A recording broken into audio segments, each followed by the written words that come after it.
डालना, वेक्टर्स लिखना। ओके, तो वेक्टर्स है क्या, तो आप लिख सकते हो it is physical quantity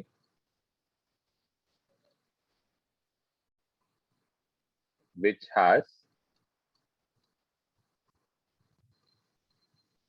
specific direction and magnitude। Magnitude मतलब उसको वैल्यू भी रहता है, प्लस इसके पास क्या रहता है, डायरेक्शन रहता है। एग्जाम्पल में आप क्या क्या ले सकते हो, एग्जाम्पल में बहुत सारे हैं, यहाँ पे जस्ट कुछ एग्जाम्पल्स लिखना। डिस्प्लेसमेंट, फोर्स, वेलोसिटी, फिर एक्सलरेशन, इसके बाद आता है टॉर्क, टॉर्क के बाद चाहे तो आप इलेक्ट्रिक फील्ड भी चाहे तो डाल सकते हो, electric field and magnetic field भी चाहे तो डाल सकते हो।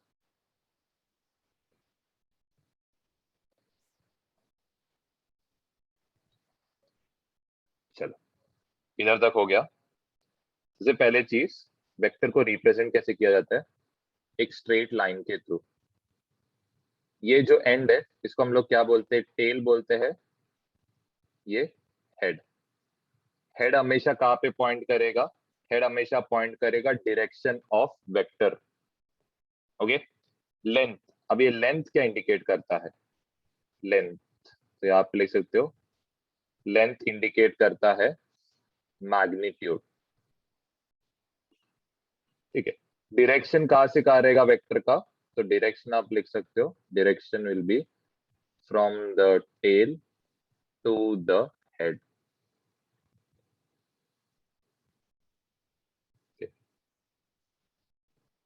अगर वेक्टर आप रिप्रेजेंट करते हो तो इसको आप कैसे लिखते हो, ए के ऊपर एक डैश। सपोज ये ए वेक्टर है, इसको लिखते कैसे हम लोग, ए के ऊपर एक एरो डालते हैं। सपोज हमें पूछा है मैग्नीट्यूड क्या है ए का, तो ये हम लोग कैसे लिखते हैं, इसको हम लोग लिखते हैं मॉड ऑफ ए।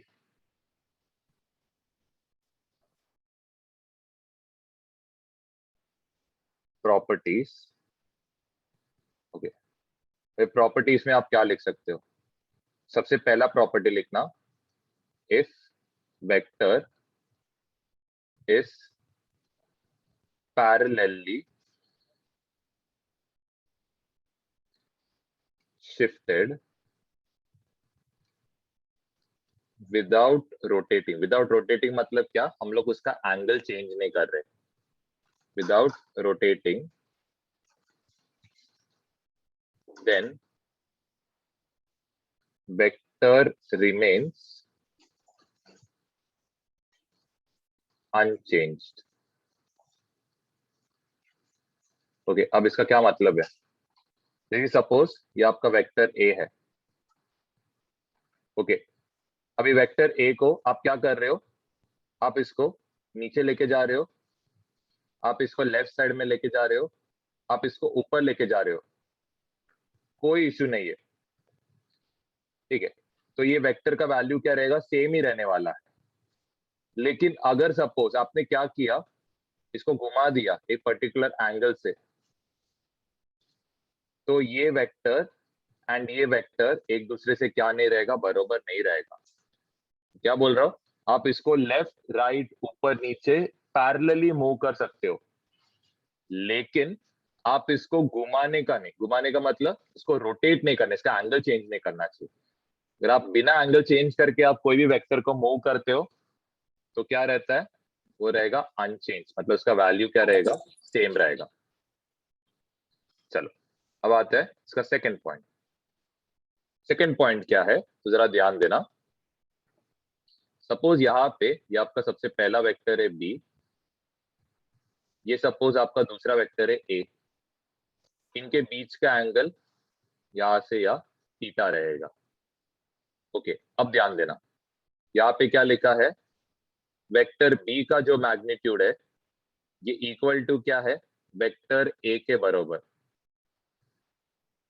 लेकिन यहाँ पे ध्यान देना, बी क्या है, B vector is not equal to A vector. अब इसका क्या मतलब है?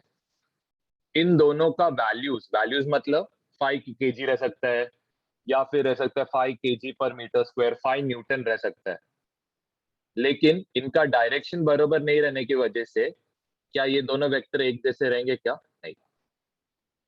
वापस समझाता हूँ। सपोज ये लेता हूं मैं 5 न्यूटन, इसको मैं लूंगा 5 न्यूटन। वैल्यू वाइज दोनों क्या है? सेम है, जो मैंने यहाँ पे लिखा magnitude of A, magnitude of B.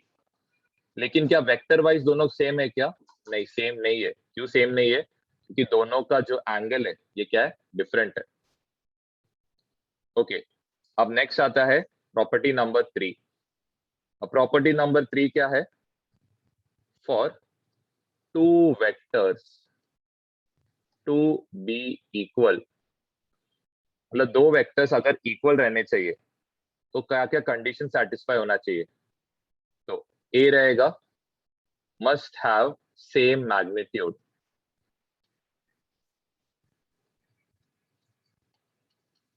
First, ये सबसे पहला है। बी, सेकंड क्या है? Must have same direction. Third, और ये सबसे इंपॉर्टेंट है, अगर आपने सपोज डायरेक्शन इस तरफ किया, 5 न्यूटन लिया, आपने सेम डायरेक्शन और सेम मैग्नीट्यूड का एक और क्वांटिटी लिया, लेकिन ये तो फोर्स है, ये क्या हो गया? वेलोसिटी। तो क्या ये दोनों सेम रहेगा? ऑफ कोर्स नहीं। क्यों सेम नहीं रहेगा? क्योंकि ये दोनों डिफरेंट फिजिकल क्वांटिटीज को रिप्रेजेंट कर रहा है। एक तो फोर्स को रिप्रेजेंट कर रहा है, दूसरा वेलोसिटी को रिप्रेजेंट कर रहा है। तो इसका मतलब क्या है? Must represent same physical quantity.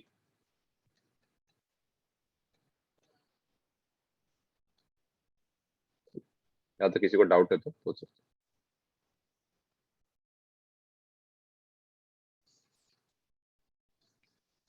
Okay, अब यूनिट वेक्टर से आपको समझ में आ रहा है ये बेसिकली किसको रिप्रेजेंट करता है? कोई भी यूनिट। अब यूनिट्स क्या, जैसे कि मीटर, किलोमीटर, या फिर न्यूटन। तो ये बेसिकली क्या करता है? यूनिट्स को रिप्रेजेंट करने में हेल्प करता है। तो चाहे तो यहाँ पे इसके बारे में कुछ प्रॉपर्टीज लिख सकते हो। यूनिट वेक्टर है क्या? तो अब आप लिख सकते हो vector which represents only direction, बस डायरेक्शन बता दो, ओनली डायरेक्शन, इसका मैग्नीट्यूड। अब क्यों सिर्फ ये डायरेक्शन बताता है, क्यों मैग्नीट्यूड नहीं? क्योंकि इसका मैग्नीट्यूड का वैल्यू क्या है? 1। 1 को आप कोई भी चीज से मल्टीप्लाई करोगे तो वही सेम क्वांटिटी आएगा। तो यहाँ पे आप लिख सकते हो मैग्नीट्यूड ये इक्वल टू कितना है? 1। 1 को आप और एक चीज बताते हो, इसको आप बोलते हो यूनिटी। याद रखना है, बहुत बार आता है ये वैल्यू यूनिटी करके, तो आपको मालूम चाहिए यूनिटी मतलब क्या है, जिसका मैग्नीट्यूड क्या रहता है? 1 रहता है।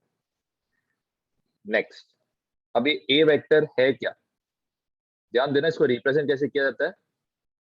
यहाँ पे ए वेक्टर, इसको आप कैसे लिख सकते हो? Magnitude of A into unit vector. Unit vector मैंने जैसे पहले बोला था, ये क्या इंडिकेट करेगा? डायरेक्शन इंडिकेट करेगा। ये क्या इंडिकेट करता है? मैग्नीट्यूड इंडिकेट करता है। तो कोई भी वेक्टर को आप ऐसे लिख, जैसे कि आपको बी वेक्टर लिखना है, तो ये बी वेक्टर को आप कैसे लिखोगे? आप इसको लिखोगे सबसे पहले यहाँ पे बी। बी क्या बताता है? उसका वैल्यू, वैल्यू कितना है। फिर आएगा बी के ऊपर डॉट। बी के ऊपर ये डॉट क्या रिप्रेजेंट करेगा? इसका डायरेक्शन कहाँ पे है। Let's take an example. Let's take C vector equal to 5 newton upward direction. सबसे पहले चीज, ये 5 न्यूटन क्या बताएगा? सी का मैग्नीट्यूड बताएगा। अब चाहे तो इसको मॉड भी लिख सकते हो। ये अपवर्ड डायरेक्शन है, ये आपको क्या बताएगा? सी के ऊपर का ये डॉट, जिसको हम लोग यूनिट वेक्टर भी बोलते हैं। ठीक है, ये आपको अपवर्ड डायरेक्शन बताएगा। इसको आप चाहे तो सेंटेंस के फॉर्म में लिख सकते हो, 5 न्यूटन अप में। अभी है क्या, आपको पता है 3 एक्सिस रहते हैं। ओके, ध्यान देना। अब यहाँ पे 3 एक्सिस कौन कौन है, एक x, दूसरा y, तीसरा z। x एक्सिस क्या रहता है, हॉरिजॉन्टल। तो अगर ये x रहेगा, ये रिप्रेजेंट करेगा -x, y रिप्रेजेंट करेगा वर्टिकल एक्सिस, तो यहाँ पे +y आएगा, यहाँ पे -y आएगा। z एक्सिस जो स्क्रीन के बाहर और स्क्रीन के अंदर आ रहा है, तो ये क्या, अगर सपोज ये z रिप्रेजेंट कर रहा है, तो ये रिप्रेजेंट करेगा -z। ओके, अब सबसे पहले चीज, यूनिट वेक्टर्स में x को हम रिप्रेजेंट करते हैं i कैप के साथ। तो -x को आप कैसे रिप्रेजेंट करोगे, -i कैप के साथ। y को आप कैसे रिप्रेजेंट करते हो, j कैप के साथ। तो यहाँ पे -y को आप कैसे रिप्रेजेंट करोगे, -j कैप के साथ। z को आप रिप्रेजेंट करते हो k कैप के साथ, तो -z को आप रिप्रेजेंट करोगे -k कैप के साथ। अभी आई कैप जे कैप ये है क्या, जरा समझने का ट्राई करो। सपोज यहाँ पे बोला है बॉडी मूव्स विथ 10 मीटर पर second in x axis. Okay, तो आप इसको लिखोगे कैसे, आप इसको लिखोगे मैग्नीट्यूड कितना है 10, किधर मूव कर रहा है एक्स एक्सिस, एक्स एक्सिस का यूनिट वेक्टर क्या है, इट इज आई कैप और मीटर पर सेकेंड। सपोज आपको बोला है बॉडी मूव्स विथ 20 मीटर पर second in negative z axis. Okay, अब इसको लिखोगे ऐसे, मैग्नीट्यूड कितना है 20, नेगेटिव z है, मतलब यहाँ पे क्या आएगा, -k वेक्टर आएगा, या फिर इसको k कैप बोलते हैं। यूनिट क्या आएगा, मीटर पर सेकेंड। इसको आप आगे कैसे लिख सकते हो, -20k मीटर पर सेकेंड। हेडिंग डालना, multiplication of vector with scalar. अभी एक सेपरेट ही टॉपिक है, लेकिन ये आगे सीखा जाएगा, ये तो बहुत बेसिक है, इसके लिए इसको पहले ही सिखा के रख रहा हूँ। सपोज यहाँ पे आपका वेक्टर को हम लोग रिप्रेजेंट किससे कर रहे हैं, ए के साथ, एंड एक स्केलर है जिसका वैल्यू क्या है, लैम्डा। इसको हम लोग लिखेंगे स्केलर। ओके, तो यहाँ पे हम लोग जब स्केलर को वेक्टर के साथ मल्टीप्लाई करेंगे, तो हमें क्या मिलेगा, एक नया वेक्टर मिलेगा बी, इसका वैल्यू क्या रहेगा, लैम्डा इंटू ए कैप रहेगा। बहुत ही सिंपल है। ओके, अब ध्यान देना। अब यहाँ पे सपोज आपको बोला है मैग्नीट्यूड ऑफ बी कैलकुलेट करने, तो ये जो मैग्नीट्यूड ऑफ बी रहेगा, ये इक्वल टू रहेगा लैम्डा इंटू यहाँ पे क्या रहेगा, ए का मैग्नीट्यूड। ध्यान देना, अगर आपका लैम्डा इस क्या पॉजिटिव, तो क्या रहेगा, B vector parallel to A vector रहेगा, फर्स्ट। सेकंड, अगर आपका लैम्डा क्या रहेगा, नेगेटिव रहेगा, तो बी एंड ए ये दोनों क्या रहेंगे, एक दूसरे से एंटी पैरेलल रहेंगे। वापस रिपीट करता हूं, अगर आपका लैम्डा पॉजिटिव रहेगा, तो बी और ए क्या रहने वाला है, पैरेलल। अगर लैम्डा नेगेटिव रहेगा, तो बी वेक्टर और ए वेक्टर एक दूसरे से एंटी पैरेलल रहेगा। ठीक है, अब जरा ध्यान देना, यहाँ पे एक एग्जाम्पल आपको दे रहा हूं दो। सपोज यहाँ पे ए कैप दिया है, तो ये ए कैप कितना है, फाई आई कैप। हम लोग ऐसे सोचते हैं, ये ए कैप किधर है, ये ए कैप है एक्स एक्सिस में। कैसे समझा मुझे एक्स एक्सिस में, क्योंकि यहाँ पे आई कैप है और वो क्या है, पॉजिटिव है, उसका वैल्यू कितना है 5। अब आप इसको क्या कर रहे हो, एक लैम्डा स्केलर के साथ मल्टीप्लाई कर रहे हो, और स्केलर कितना है 2 है। ओके, अब जब आप फाइव आई को 2 के साथ मल्टीप्लाई करोगे, आपको एक नया वेक्टर मिलेगा जो क्या रहेगा, 2 इंटू 5i कैप रहेगा, विच इज कितना, 10i कैप।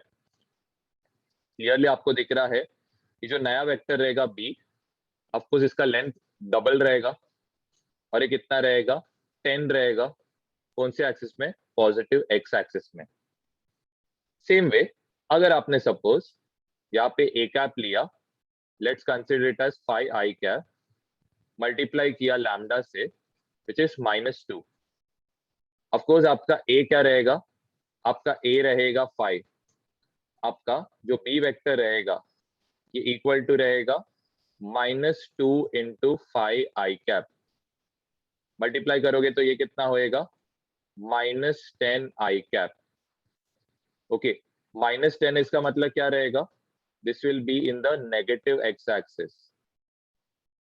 अब नोटिस कर सकते हो यहाँ पे दोनों क्या हो गए, एक दूसरे से एंटी पैरेलल हो गए। यहाँ पे दोनों एक दूसरे से क्या हो गए, पैरेलल हो गए। कोई भी डाउट है तो यहाँ पे आपको एफ वेक्टर कैलकुलेट करना था, ये इक्वल टू रहेगा 2 इंटू 10 मीटर पर सेकेंड स्क्वायर डाउनवर्ड है। डाउनवर्ड मतलब आप कौन से एक्सिस में कंसिडर करोगे, वाई एक्सिस में, तो यहाँ पे 10 आएगा। डाउनवर्ड है मतलब नेगेटिव वाई एक्सिस आएगा, तो यहाँ पे -j होएगा। 2 इंटू 10 इज 20, इसका आंसर क्या आएगा, -20j कैप। यूनिट क्या रहेगा, न्यूटन। वेक्टर्स यहाँ पे लिखना, एडिशन ऑफ वेक्टर्स। ओके, अभी एडिशन ऑफ वेक्टर्स क्या है, बहुत ही सिंपल है। सबसे पहले जो आपको पता रहना चाहिए, आप किसको ऐड कर सकते हो, यहाँ पे लिखना, सेम फिजिकल क्वांटिटीज, बस इनको ही आप क्या कर सकते हो, ऐड कर सकते हो सबसे पहले। ओके, अब जब दो वेक्टर्स को जब आप जैसे ऐड करते हो, आपको एक तीसरा वेक्टर मिलता है जिसको आप क्या बोलते हो, आर। आर का मतलब क्या है, इसको आप बोलते हो रिजल्टेंट वेक्टर। मतलब ए और बी के ऐड होने से क्या रिजल्ट जनरेट हो रहा है, इसको हम लोग क्या बोलते हैं, रिजल्टेंट वेक्टर बोलते हैं। अभी एडिशन ऑफ वेक्टर्स आप दो इससे कर सकते हो, एक हम लोग बोलते हैं triangle law of vector addition, दूसरा बोलते हो parallelogram law of vector addition. Triangle law और पैरेललोग्राम है क्या, बहुत ही सिंपल है, ध्यान देना। सबसे फर्स्ट हम लोग करेंगे यहाँ पे ट्रायंगल लॉ। अगर आपको ट्रायंगल लॉ नहीं समझेगा तो पैरेललोग्राम नहीं समझ, तो ये पहले हम लोग को आना चाहिए। बहुत ही सिंपल है।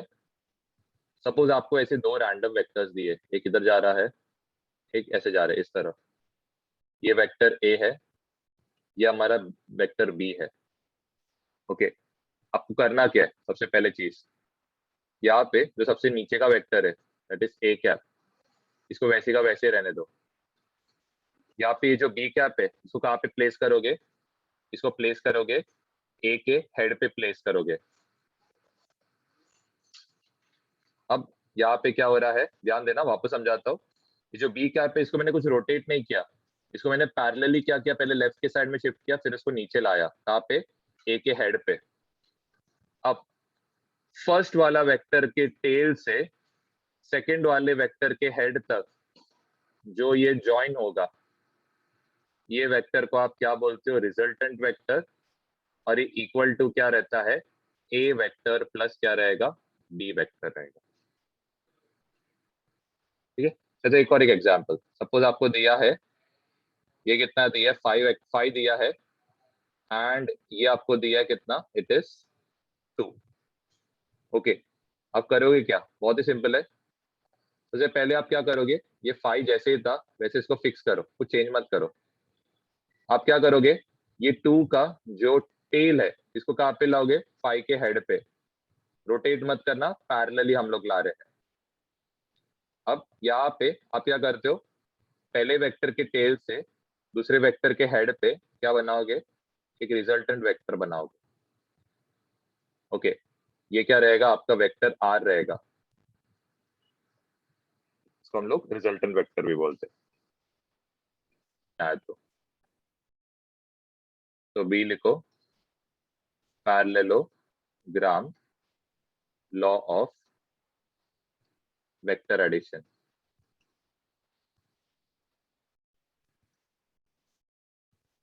ओके, अभी parallelogram law of vector addition है क्या? सबसे पहले आप क्या बनाओगे, एक पैरेललोग्राम बनाओ। पैरेललोग्राम के ऑपोजिट साइड्स क्या रहते हैं? पैरेलल रहते हैं। यहाँ पे ये सपोज हमारा, इट्स कंसिडर ये हमारा क्या है, ए वेक्टर है, ये हमारा क्या है, बी वेक्टर।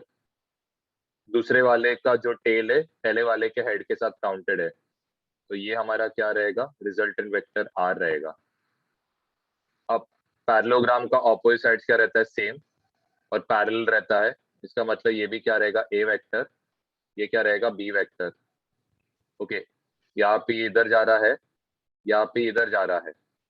ओके, अब यहाँ पे what you can do is, इस एक सेकेंड, इसको इस तरफ पॉइंट करो, इसको इस। ओके, अब यहाँ पे आप क्या नोटिस कर रहे हो, ये दोनों का जो भी रिजल्टेंट वेक्टर आएगा ये दोनों क्या रहेगा, सेम रहेगा। अब ध्यान देना, यहाँ पे हम लोग क्या कंसिडर करेंगे, सिर्फ हम लोग के छोटा सा ट्रायंगल कंसिडर, इसका नाम देते हैं ए बी सी, और यहाँ पे क्या आएगा, डी आएगा। इससे पहले हम लोग क्या करेंगे, इसके अंदर का जो छोटा ट्रायंगल है इसको पहले कंसिडर करेंगे। तो ये हमारा पॉइंट सी है, ये हमारा पॉइंट बी है, ये हमारा पॉइंट क्या है, डी। इनके बीच के जो भी एंगल है इसको हम लोग क्या लेंगे, फाई लेंगे। यहाँ पे हम लोग क्या करेंगे, कंस्ट्रक्शन करेंगे, तो इसको हम लोग कहाँ पे लेके जाएंगे, नीचे। ये कितना रहेगा, this will be 90 degree. Okay, अब ध्यान देना, सबसे पहले ये क्या था, हमारा बी वेक्टर था। अब यहाँ पे कुछ तो एंगल बनेगा, इसको हम लोग क्या लेंगे, थीटा लेंगे। ध्यान देना, जिसके साथ एंगल बनाते, देखो यहाँ पे आप नोटिस कर सकते हो, यहाँ पे नीचे क्या बन रहा है, इसको रेड के साथ रिप्रेजेंट करता हूँ, ये रेड वाला पार्ट के साथ ये एंगल बना रहा है, तो ये क्या रहेगा, it will be B cos theta. इसके साथ एंगल नहीं बनाते हैं इसको हम लोग क्या बोलते हैं, साइन कंपोनेंट बोलते हैं। इसके बारे में हम लोग नेक्स्ट लेक्चर में करेंगे। तो ये क्या रहेगा, साइन थीटा रहेगा। ओके, अब नेक्स्ट, ये बीसी वेक्टर जो है ये इक्वल टू क्या है, it is equal to A cap. And यहाँ पे ये जो वेक्टर है ये इक्वल टू क्या रहेगा, आर कैप रहेगा। अब आपको क्या करना है, ये आर कैप का वैल्यू क्या है ये आपको ढूंढ के निकालना है। तो आप कैसे ढूंढ सकते हो, बहुत ही सिंपल है, आपको करना क्या है, हाइपोटेन्यूज थ्योरम मतलब पाइथागोरस थ्योरम लगाना है। अब ये पाइथागोरस थ्योरम है क्या, तो सबसे पहले आप क्या करोगे, बी डी का स्क्वायर ये इक्वल टू क्या रहेगा, इट इज, चलो यहाँ पे हम लोग इसको ई लेते हैं, तो ये इक्वल टू क्या रहेगा, बी ई स्क्वायर प्लस ये क्या रहेगा, डी ई स्क्वायर रहेगा। बी ई ये इक्वल टू क्या रहेगा, it will be A vector plus B vector cos theta रहेगा, और इसका हम लोग क्या करेंगे, square. Same way BE vector, देखो ये ऑफकोर्स ये पूरा बीई किसका बना रहेगा, ए वेक्टर और बी वेक्टर कॉस थीटा का बना हुआ रहेगा। बीई जो है, बीई किसका बना हुआ है, बी साइन थीटा का स्क्वायर का बना हुआ है। ओके, अब नेक्स्ट, यहाँ पे A plus B the whole square का formula which is A square plus 2 into A vector into B vector cos theta plus B square, और यहाँ पे क्या आएगा, कॉस स्क्वायर थीटा प्लस यहाँ पे क्या आएगा, B square into sine square theta आएगा। क्लियरली आप नोटिस कर रहे हो यहाँ पे बी स्क्वायर क्या है, दोनों में कॉमन, तो ये कितना आएगा, this will be A square 2ab, यहाँ पे क्या आएगा, कॉस थीटा आएगा। इन दोनों में बी स्क्वायर कॉमन है, ब्रैकेट के अंदर क्या आएगा, cos square theta plus sign square theta, जिसको हमने कल ही देखा था कि इसका वैल्यू इक्वल टू क्या होता है, 1 होता है। तो यहाँ पे आप क्या लिख सकते हो, रिजल्टेंट वेक्टर का स्क्वायर ये इक्वल टू रहेगा ए वेक्टर का स्क्वायर 2ab इंटू क्या आएगा cos थीटा प्लस यहाँ पे क्या आएगा बी स्क्वायर। आपको सिर्फ यहाँ पे आर वेक्टर ढूंढ के निकालना है, तो ये क्या रहेगा ए स्क्वायर 2ab, यहाँ पे क्या आएगा cos थीटा आएगा प्लस यहाँ पे क्या आएगा बी स्क्वायर आएगा, एंड ये पूरा किसमें आएगा स्क्वायर रूट में। आई होप ये पार्ट क्लियर हो आपको। क्लियरली आपको दिख रहा है इधर एक ट्रायंगल बन रहा है। ओके, ये ट्रायंगल में ये कितना है 90 डिग्री, ये ऑफकोर्स क्या है फाई। इसमें हमें कौन से दो साइड्स पता है, एक आपको ये साइड पता है ए प्लस बी कॉस थीटा पता है, दूसरा आपको पता है बी साइन थीटा पता है। तो कौन से दो साइड्स आपको पता है, एक एंगल का ऑपोजिट साइड कौन है पता है, और दूसरा एंगल का एडजेसेंट साइड क्या है ये आपको पता है। तो ऑपोजिट बाय एडजेसेंट ये इक्वल टू क्या रहेगा tan phi which is opposite upon adjacent. तो ऑपोजिट है मतलब क्या रहेगा a plus B cos theta रहेगा। एडजेसेंट, ओ सॉरी मेरा गलती हुआ, यहाँ पे ऑपोजिट कौन रहेगा, ऑपोजिट रहेगा B sine theta upon adjacent क्या रहने वाला है, एडजेसेंट रहेगा a plus B cos theta. तो ये इसका एंगल ढूंढने का फॉर्मूला है। अगर आपको फाई ढूंढने बोला है तो आप क्या करोगे, फाई इक्वल टू आएगा tan को दूसरी साइड लेके जाओगे तो बन जाएगा tan inverse of b vector sign theta upon a vector plus b vector cos theta.